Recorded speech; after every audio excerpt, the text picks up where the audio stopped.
sénégalais yi ne li ñu génnee Ousmane Sonko ci liste yi jaarul ci yoon tegul ci yoon mu annulé ko ba pare mu ordonné ñu réintégrer Ousmane Sonko ci liste électorale yi loolu mooy tey jii Ousmane Sonko est électeur et éligible et inch'Allah Ousmane Sonko le 25 février 2024 sera le 5e président du Sénégal.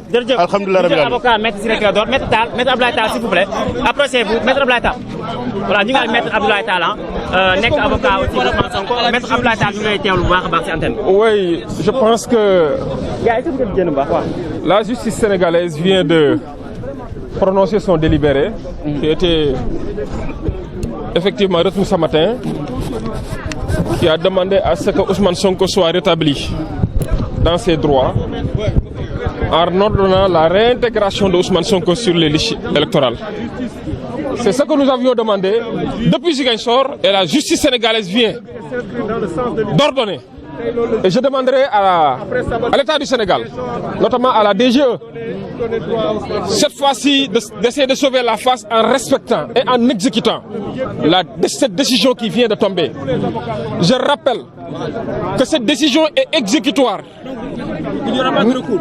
Même si recours il y a, ce recours n'a pas un caractère suspensif. Donc, de grâce, je demande à l'État du Sénégal d'être élégant envers cette justice, d'être élégant envers cette décision qui vient de tomber. Non seulement de rétablir Sonko, mais également de remettre la fiche de parrainage à son mandataire, le sieur Aïb Daffé, pour qu'effectivement le sieur Sonko puisse aller recueillir son parrainage auprès du peuple sénégalais. C'est tout ce que nous demandons.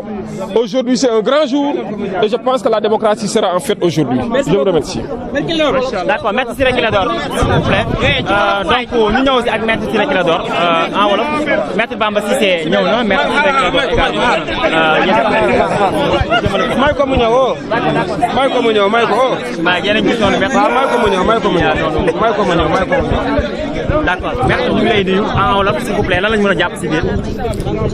li ñu mën a jàpp moom moo di tey jii amoon nañu ndam delloon nañu sunu ndam muy wane que ne dëkk bi am na ay attekat yoo xam ne xam nañu li tax sunu borom bi tànn leen pour ñu at. wallaahi wallaahi moom moo di. wallaahi am nañu xam-xam bi.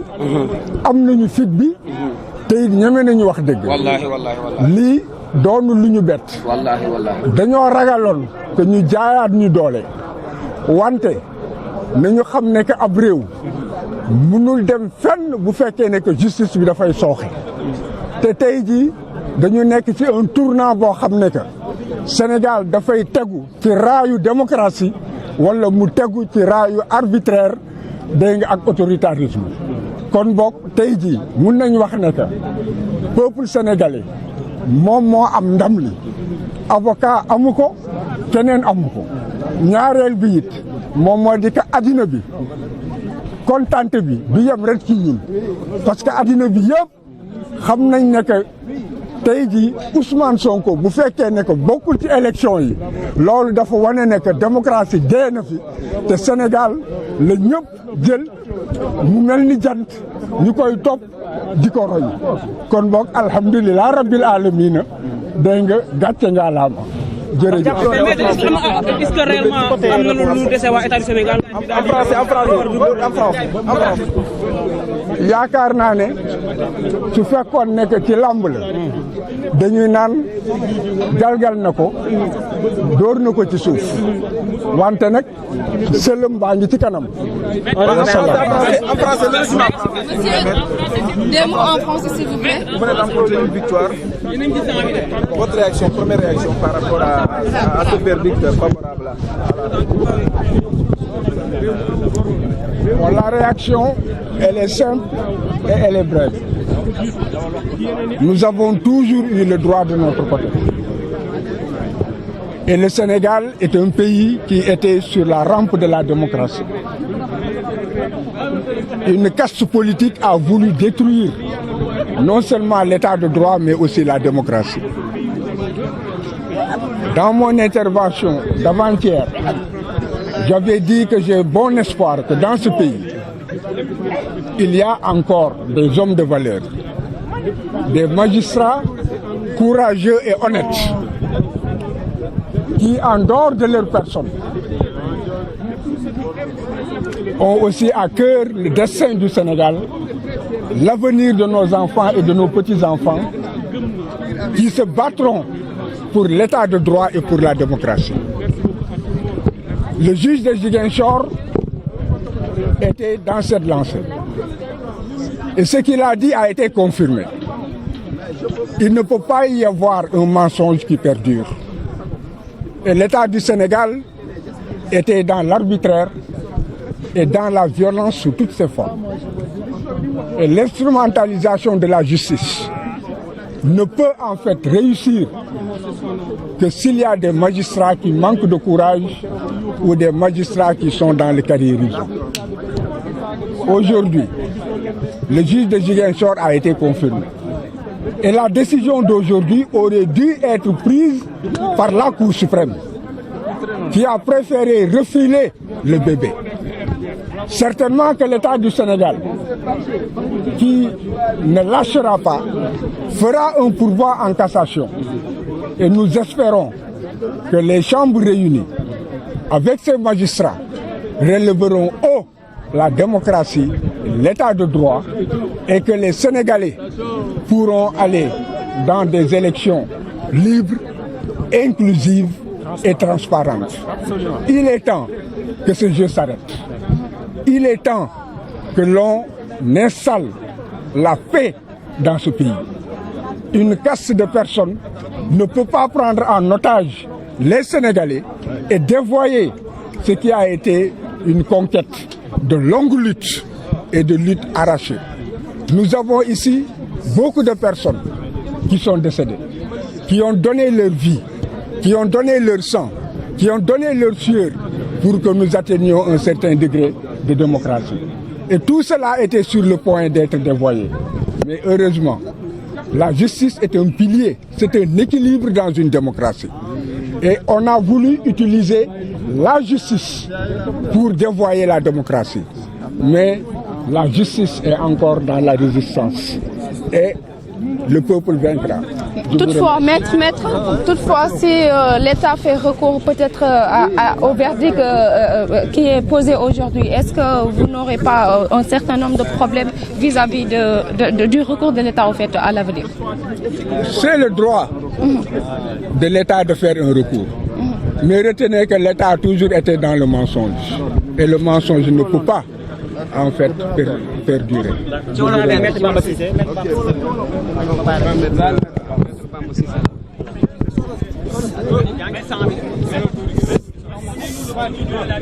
Et maintenant, Maître Bamba Cissé qui va se prononcer voilà, dans ce discours.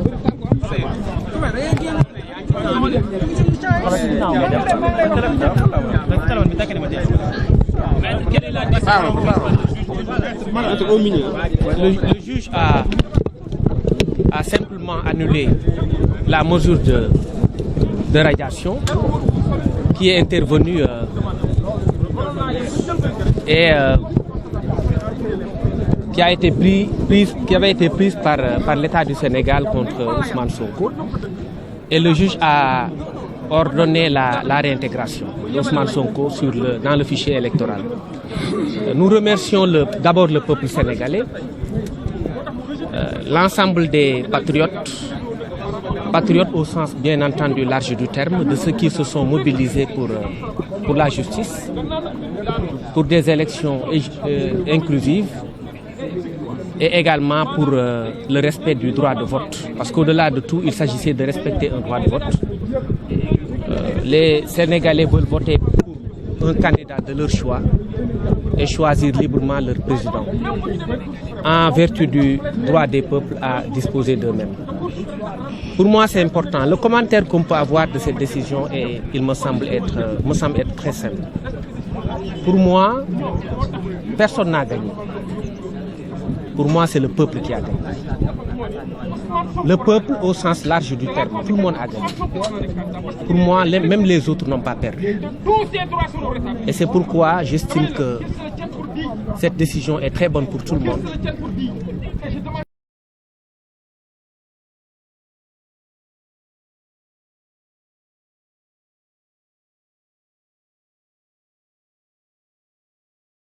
pourrait ne pas se pourvoir en cassation.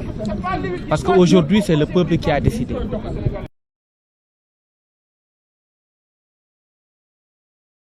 Nous sommes très contents, très satisfaits de la décision et nous saluons la réintégration de M. Ousmane Sonko qui va maintenant participer à la présidentielle de 2024. Sans qu'il n'y ait de discours tendant à dire que quelque parti a perdu, parce que tout le monde a gagné, comme je l'ai dit. Ils ont été bons et ils se sont battus. Mais c'est ça les règles du jeu aussi. C'est comme ça que les choses se passent. Personne n'a perdu, c'est le peuple sénégalais qui a gagné. Des mots en wolof. li may wax mooy tey justice sénégalaise dafa ne Ousmane Sonko dañ koy dugalaat ci fichier électoral bi d'abord dañuy rendre hommage au peuple sénégalais parce que quand bu justice waxee peuple bi moo wax parce que dañu naan ci nasaraan la justice est rendue au nom du peuple. ñu ngi tamit gërëm ki nga xamante ni liggéeyam rek la def donte waruñu koo gërëm sax waaye ku def lu rafet da nga koy wax ku def lu baax da nga koy wax muy juge Ousmane Racine Thion. tey dugg na ci taarixu réew mi ci histoire bi bokk na ci juge yi nga xamante ni dañu affirmer seen indépendance lii yëpp dafa rafet pour man amul kenn ku gagné pour man peuple sénégalais moo gagné Ousmane Sonko droit am rek lañ ko joxaat parce que liñ ko jëlee woon jaaduwul woon juge bi rétablir ko ne ko léegi da ngay bokk ci élection yi donc comme je l'ai dit kenn pertul ñun ñëpp gagné parce que ñoom aussi xeex nañ parce que loolu la parti au procès toujours noonu la ku ci nekk da ngay xeex yàlla ñun la jox dëgg bi parce que li yàlla dogal mooy Ousmane Sonko dafa waroon bokk te Ousmane Sonko incha allah dina bokk pour man loolu moo am solo maintenant li ñuy woote rek mooy Sénégal dafa toll ci taarixam ci point boo xam ne dañu war a waxtaan dañu war a juboo nekk benn Ousmane Sonko li ko dal métti na parce que yàgg na sonn yàgg nañ ko wax yàgg nañ ko xeex yàgg nañ ko def loo xamante ni dafa métti mais ku ne xam ne Ousmane Sonko du nit koo xam ne day fayu donc du nit koo xam ne dafa soxor li ma yàgg a wax rek pense que président Macky Sall bu xamoon Ousmane Sonko du xeex ak moom parce que Ousmane Sonko kenn gënu ko du koo xam ne day fayu du koo xam ne day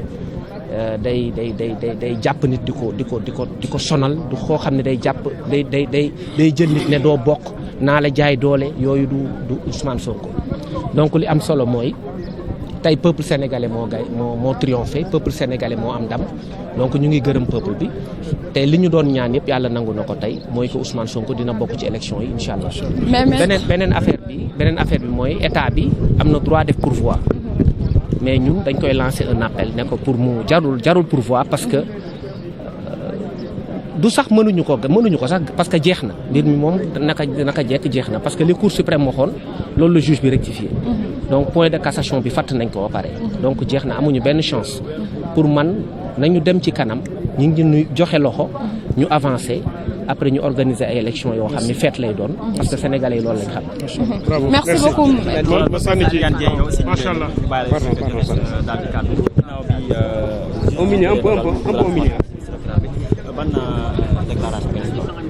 waaw xanaa rek di sant yàlla bu baax a baax di sant yàlla di wax ne bés bi bokk na ci bés yi nga xam ni danañ ko inscrire ci taarixu Sénégal ci histoire am bésu yaakaar la bésu ngor bu dellu si la bésu jom ju dellu si la bés la boo xam ni sénégalais yëpp war nañu siggi gën a am yaakaar ci réew mi dama yàgg a wax ni réew mi di Sénégal malgré jafe-jafe yi mën nañoo bañ a am ay déggoo suñu biir mën a am ay réeroo mën na am ay jafe-jafe ay xuloo kay xeex mën naa am waaye bu ñu réeree mukk mbir ni on a un grand pays boo xam ne saa yu ñu demee ba nit ñi jaaxle ba njàqare am ba nit ñi foog ni lépp yàqu na bis bu ne dina am ñuy jóg ay góor ak ay jigéen taxaw am fulla ak jom pour delloo Sénégal li mu moom tey gannaaw ba juge Sabassy Faye ca Ziguinchor waxee ni Ousmane Sonko li ñu ko teg jaaduwul tooñ nañu ko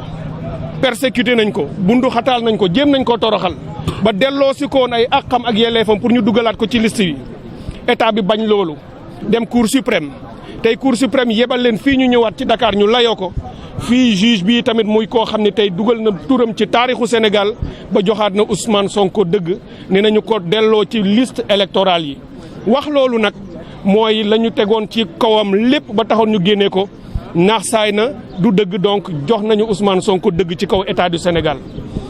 avocat yi Maître Bamba Cissé wax na fi wax ju rafet waxu avocat la ñu ngi leen di féliciter ñoom avocat yi mësuñoo dellu ginnaaw ci liggéey bu rafet bii nga xam ne ñoo ngi koy def ñun ñii ñoo ñu jox confiance ne ñu mën nañoo gagner état bi ci lii ñu jaar ci wàllu judiciaire loolu la ñu wane ñu ngi leen ciy féliciter waaye du ma nangu ñu ni Ousmane Sonko amul kenn gañewul déedéet am na ku gañe am na ku gañe Ousmane Sonko moo gañe Ousmane Sonko moo gañe parce que Ousmane Sonko moo sësoon ci bëgg-bëgg askan wi moom ak askan wi ñoo bokkoon nekk benn camp parce que li ëpp ci askan wi tey kuy waxal yàlla da ngay xam ne bëgg nga Ousmane Sonko bokk ci élection yi li ëpp ci askan wi bëgg nañu mu nekk seen candidat ñu tànn ko kooku nag état bi ko bëggoon gàntal di fexe ay pexe pour Ousmane Sonko bañ a bokk bu ñu ñëwee ba yoon daan état boobu kon état bee ñàkk tey am na ku gagné am na ku ñàkk loolu mooy lii réalité politique am na ku gagné am na ku ñàkk état du Sénégal a perdu devant Ousmane Sonko ses avocats et ses partisans bu ñu waxee loolu ba noppi nag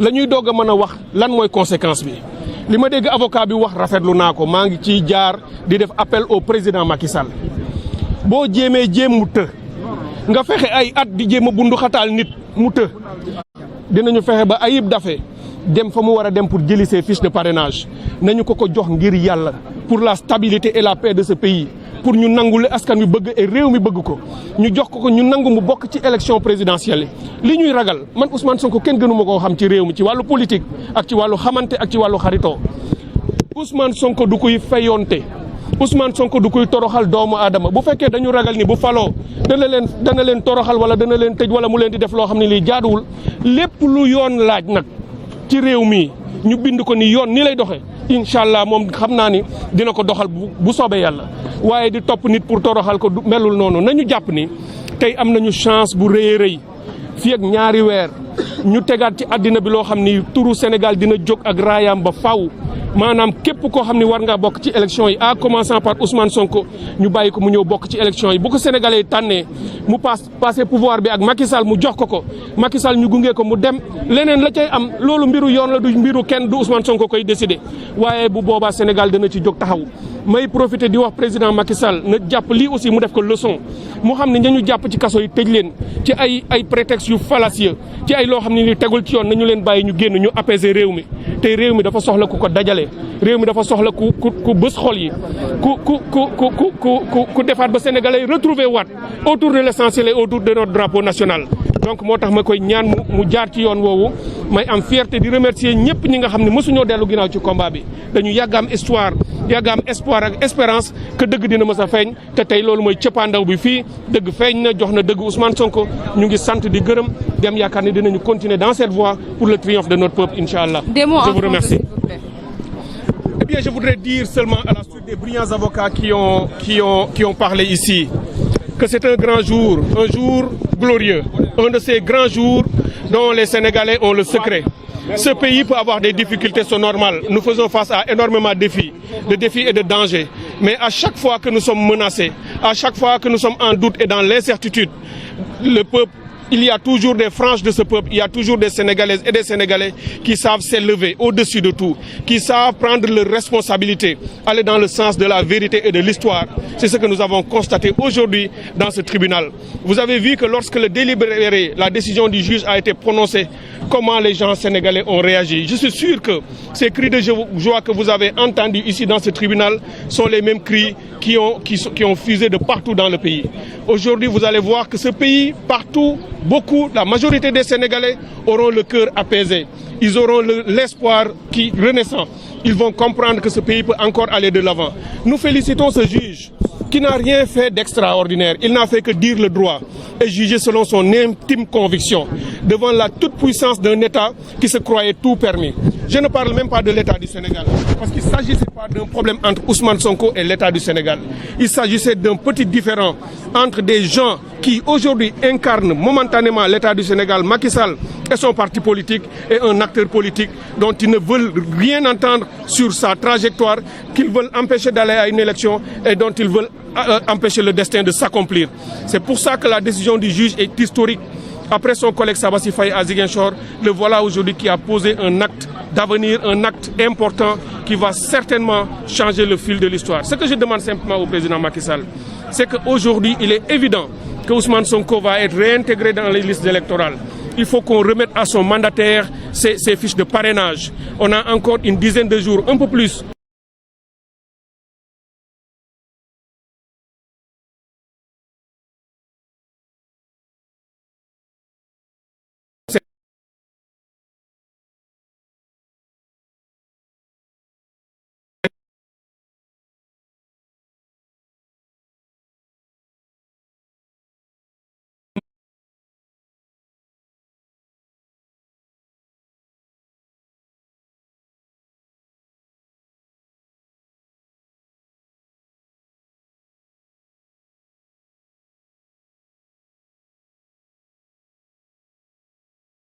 Victorieux, le drapeau du Sénégal aujourd'hui partout dans le monde, on va dire qu'un juge, encore à Dakar, a redonné droit et vérité au principal opposant au Sénégal face à la toute-puissance d'un État. Alors ça, c'est quelque chose de majestueux pour le peuple sénégalais et je m'en félicite fortement. Donc c'est pour dire à tous les Sénégalais, tous nos compatriotes, tous les républicains et les démocrates de ne jamais reculer, de ne jamais renoncer et de ne jamais céder au découragement. Le changement aura lieu en 2024. Ousmane Sonko, il faut que Macky Sall accepte aujourd'hui d'en tirer toutes les conséquences, de le libérer de la prison. Parce que toutes les charges qui sont retenues contre lui sont des charges fallacieuses. Ousmane Sonko n'est ni un rebelle ni un terroriste. Il n'y a aucune force obscure dans ce pays. Qu'on le laisse rentrer chez lui. Ces accusations ne tiennent pas la route. Ce qu'ils ont décidé de faire en 2024, le changement aura lieu. Quelle que soit sa forme, Inch'Allah, ils ne seront plus au pouvoir. Et nous créerons les conditions pour que Ousmane Sonko participe à cette élection. C'est ce que Macky doit comprendre, à lui de choisir de rentrer dans l'histoire aujourd'hui et pour l'éternité ou d'en sortir définitivement. Nous lui laissons ce choix et nous prions le Seigneur pour qu'il l'aide dans son choix, pour qu'il ait un choix éclairé, pour que Macky Sall ait une décision éclairée. Nous voulons que Macky Sall réussisse à comprendre que Ousmane Sonko, lui, il ne peut pas empêcher le destin de Ousmane Sonko de s'accomplir. Et nous voulons que ce destin s'accomplisse dans l'intérêt du peuple sénégalais pour que ce peuple soit apaisé. Les Sénégalais sont fatigués. Nous avons vécu ces 2 dernières années énormément de drames, de tragédies. Les familles sont disloquées. Des milliers dorment en prison. Des milliers de Sénégalais sont morts dans la mer pour échapper à la prison parce que beaucoup sont partis, non pas seulement pour des raisons économiques, parce qu'ils ne voulaient pas qu'on les arrête, parce qu'on les recherchait. Est-ce que ce pays peut continuer comme ça? Il est temps, je pense, de revenir à la raison et de discuter sur les façons de sauver ce Sénégal.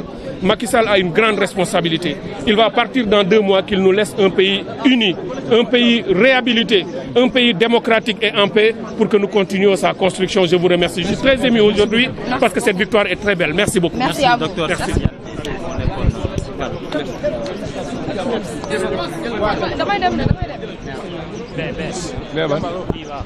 Non, bii waa ji. waaw grand oui. Oui, d'abord rendre grâce à Dieu et ensuite saluer le courage et l'objectivité de ce juge. Moi, c'est Massokhna Kane. Donc saluer le courage et l'objectivité de ce juge qui a dit le droit, qui n'a fait que confirmer ce que le juge de Ziguinchor avait dit, exactement. C'est-à-dire il a annulé la radiation, la mesure de radiation, et il a ordonné la réinscription de Ousmane Sonko. C'est ce que le juge de Ziguinchor avait dit. Et la décision de Ziguinchor n'avait été cassée que sur la motivation concernant la citation, la signification qui avait été soi-disant servie à Ousmane Sonko. Donc c'est sur cette seule motivation que la décision de Ziguinchor avait été cassée. Donc le juge de Dakar n'a fait que confirmer cette décision et donc confirmer le droit. Ce n'est que du droit. Ce n'est que du droit. Donc il faut rendre justice il faut rendre grâce et féliciter cette justice qui a été objective, qui a pris son courage à deux. Et je pense que l'État du Sénégal va devoir tirer des leçons de ces 2 décisions-là. Il faut être raisonnable. J'espère que l'État va sauver la face en s'abstenant de toute autre mesure pour essayer d'empêcher la candidature de Ousmane Sonko. Ousmane Sonko est un citoyen normal qui a des ambitions et sur qui l'espoir est fondé de beaucoup de personnes, il faut le laisser compétir. Il faut le laisser compétir. Et le meilleur va l'emporter. Donc c'est tout, c'est aussi simple que cela. Voilà. Merci à vous. Bon, ci wolof li ma mën a wax mooy bu ñu sante yàlla ba pare dañuy féliciter juge bi nga xam ne tey dafa confirmer les juges yu Ziguinchor waxoon exactement daf ko confirmer te ni mu ko confirmer maanaam Cour suprême ba mu cassé décision wu Ziguinchor bi uniquement ci affaire signification bi motivation signification loolu dafa war a leer donc décision ba juge Ziguinchor jël moom la même décision que juge Dakar bi jël donc c'est une question d'objectivité question droit la droit bi mooy amul benn décision de radiation bu amoon amul benn notification bu amoon loolu amul masul am donc DGE moo jël décision moom wax ni radié nañ ko ministère de l'intérieur donc ñun dañu am yaakaar ni état du Sénégal bi yoon wax dëgg yàlla dana raisonnable dana gëm yàlla ñu bàyyi ko mu compétir parce que dafa am droit compétir citoyen la dafa am droit compétir amul benn décision définitive bu ko mën a empêcher mu compétir nañ ko bàyyi mu compétir parce que ku gëm yàlla da ngay gëm ndogalu yàlla te lii ndogalu yàlla nañ ko bàyyi mu compétir mu jeex ki war a gagner voilà merci à vous.